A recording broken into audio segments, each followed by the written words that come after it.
Did you know that we could actually build a bridge between Europe and Africa if considered? Europe and Africa are closer than we think. However, as we all know, this has not yet been done. Jumping right into it, the Strait of Gibraltar. It is the mouth of the Mediterranean Sea and the middle child between both Spain and Morocco. The Strait of Gibraltar has no bridge across it. If it does have a bridge, connecting Europe and Africa wouldn't be too tricky, as it only requires a 9-mile-long bridge between both continents, which is not too long for modern bridges. Everyone asks whether Europe has the resources needed to do this or is just unwilling to do it. A Gibraltar bridge would be much more complicated and a massive undertaking that would involve the cooperation of all three countries: the United Kingdom, Spain, and Morocco. However, as of today, their relations are not really great, but they get along well. However, the Gibraltar issue still causes some diplomatic rows between them, taking you back to history class. In the late 1920s, German architect Hermann Sorgel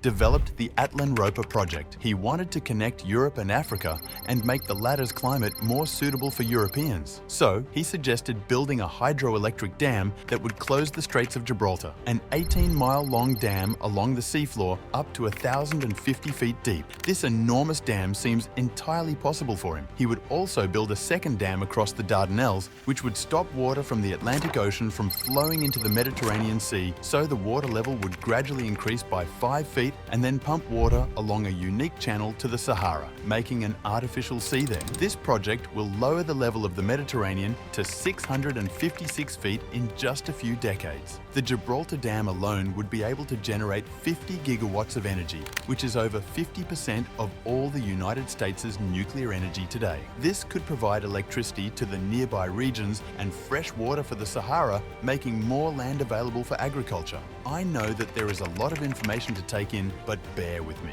Sorgel's plan would have an electric line running from Gibraltar, connected by highways and rail, making Europe and Africa a new part of the world.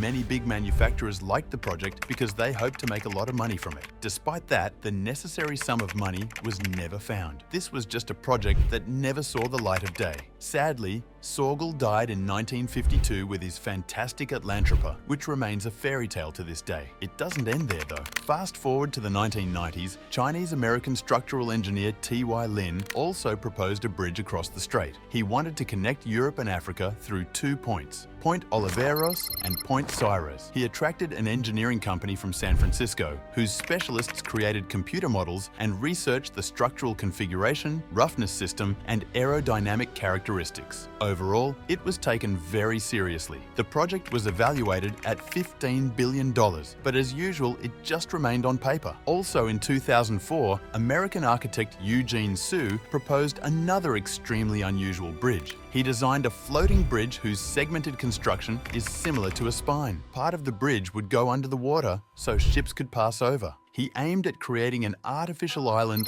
almost 3.1 miles across. This would have wind-water turbines that could provide a significant amount of electricity to Morocco and southern Spain. If this bridge had been built, it definitely would have become one of the region's main tourist attractions. But it didn't come to pass. It doesn't end at the bridge alone. People also proposed the idea of having a tunnel connecting both continents. Ideas about building a tunnel under the strait have been bouncing around. The first idea of such a plan appeared over 150 years ago. There were problems with finances and construction then. Long ago in the 1930s, Spain returned to the tunnel plan, but it quickly became clear that the strait base was made of very hard rocks, so digging a tunnel would be too difficult. Another difficulty was that near the Rock of Gibraltar, the strait is about 3,000 feet deep, and a tunnel so deep has never been made. But despite previous failure, Spain wasn't in a rush to turn away from a tunnel, so they tried again. In 1979, Spain and the Morocco Committee combined to complete a new project. During the research, additional complications that the builders would run into became known. Midway through the strait are the African and Eurasian tectonic plates, which create seismic danger, making construction even harder.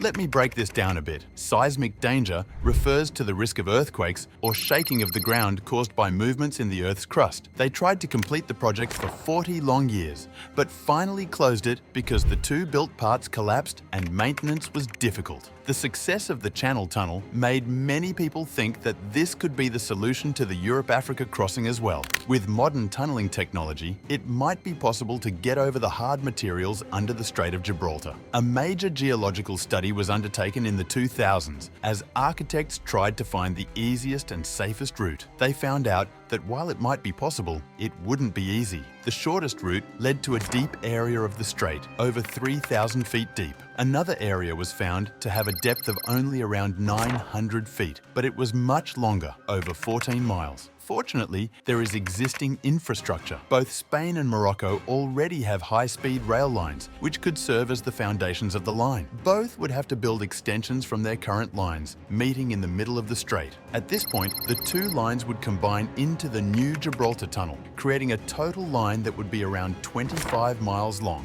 run almost 1,000 feet under the sea, and be constructed over 15 years. In 2021, the press began writing about an underwater tunnel connecting Europe and Africa. The construction of a tunnel from Gibraltar to Tangier, Morocco's largest port, is a logical step. Tangier had been growing fast and had already become one of Morocco's biggest tourist draws. The problem is mainly geographical, and the main factor is the depth of the strait. But on average, it is about 300 meters or 980 feet. Its deepest point reaches approximately 900 meters or 2,950 feet near the center of the strait, which is even longer than the tallest building in the world. This depth necessitates the construction of exceptionally tall and sturdy bridge supports, a feat that would push the boundaries of current engineering capabilities. Furthermore, the region is seismically active, situated on the boundary between the African and Eurasian tectonic plates. Earthquakes are not uncommon, and any bridge constructed across the strait would need to be designed to withstand the forces of a major seismic event. This will eventually add a layer of complexity and cost to the project. Another problem is the powerful current that is multi-direction. The lower part flows westward and the upper to the east. Considering the depth and current, it will be very hard to build and serve a classically supported bridge. This project will require massive cooperation between Spain and Morocco, which has proven to be a significant hurdle. Historical tension and territorial disputes between the two nations have further complicated the issues. A major concern about this project is the cost. The estimated cost of constructing a bridge across the Strait of Gibraltar is potentially hundreds of billions of dollars.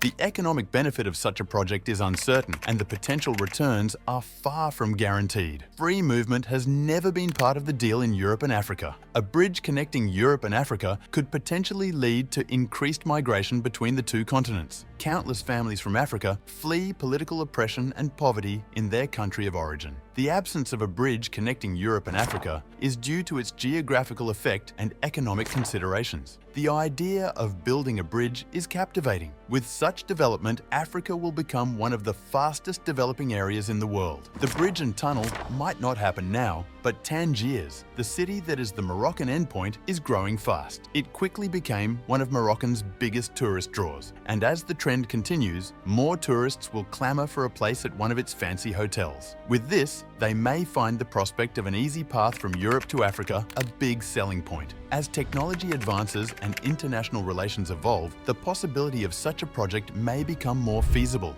We might have to try to live long enough to witness this history. Do you think it's doable? Share your thoughts with us.